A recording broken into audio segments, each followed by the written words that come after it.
Pabono tayo ngayon mga ka-LG ating sibuyas. Kasama natin si Abdullah. Ayan. Ito siya. Okay. Lagyan tayo ng abono. Mga ka-LG, may binigay sa atin na additional na add-ons ng fertilizer. Try natin dito sa ating sibuyas. So ito natin, papakita natin. Ito po siya, dalawang klase po.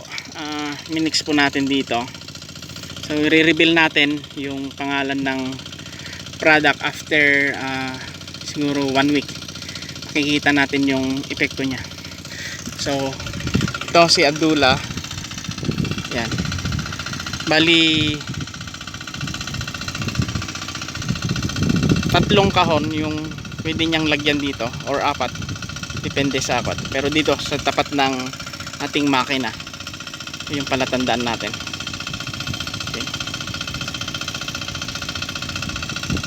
Pakita natin later on yung epekto ng binigay ng ating kaibigan na technician.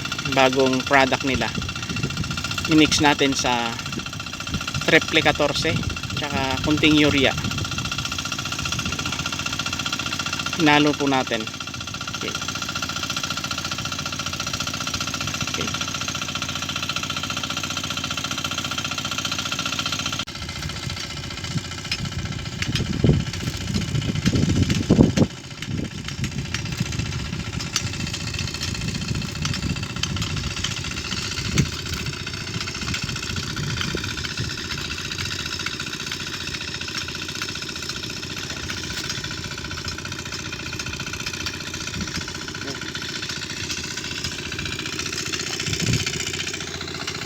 Nangatangado.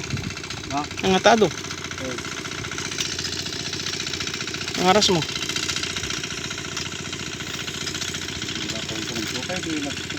Na? Wala ko ang pang-ikot mo